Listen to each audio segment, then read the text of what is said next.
Friday after work of an assistant language teacher in Japan. Let's go to IKEA Cafe.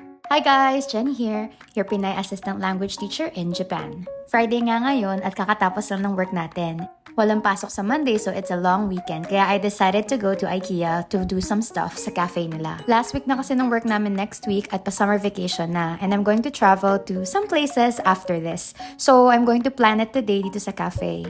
Whenever I'm working, I really love going to cafes because I just enjoy eating and then drinking coffee and drinking other drinks. At ito nga dito sa IKEA, it's super convenient kasi malapit sa apartment at sobrang sarap ng mga pagkain nila. I know na may nag-open na IKEA sa Philippines but I'm not sure about the menu kung same sila and yung process. But siguro same lang din naman. So they have a wide variety of food na healthy din naman. Marami din silang dessert at dahil nga in season, may mga mango products sila. So I really like yung mga pika-pika food nila katulad nito. So ito lang naman tayo for dinner tonight and masaya na ako. Plus itong dinner roll. Sobrang saya sa IKEA guys. I always order the soup din kasi sobrang delicious and mura lang. So I went to the counter and paid and guess what? My total is just 646 pesos for all this including a drink bar. May mga recommended mixes sila but of course I need to have my coffee.